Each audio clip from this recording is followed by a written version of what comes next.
আসসালামু আলাইকুম বন্ধুরা, কেমন আছেন? চলে আসলাম আরও একটি ভিডিও নিয়ে। আজকে কোয়েল পাখির ডিম ভুনা করব। তার জন্য কড়াইয়ে তেল গরম করে নিয়েছি।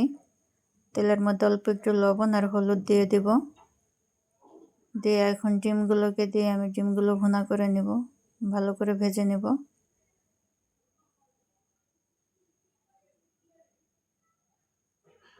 উল্টে পাল্টে ডিমগুলোকে ভেজে নিয়েছি।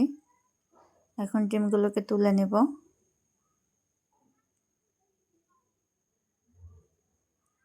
ডিমগুলোকে তুলে ওই তেলের মধ্যে আমি পেঁয়াজ কুচি দিয়ে দেব।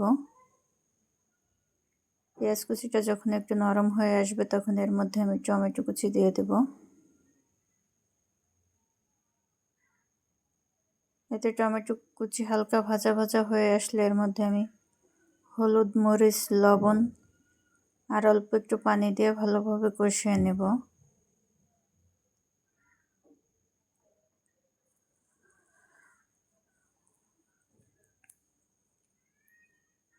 কষানো হয়ে গেছে, এর মধ্যে এখন আমি ব্রোকলি দিয়ে দেব।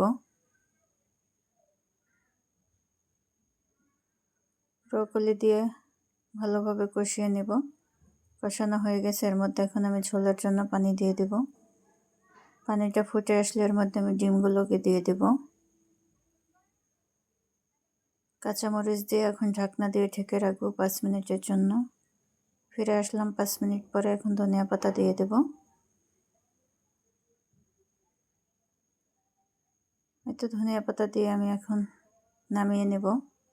আমার কোয়েল পাখির ডিম ভুনা হয়ে গেছে। এতে হয়ে গেল আমার দারুণ সাথে কোয়েল পাখির ডিম ভুনা।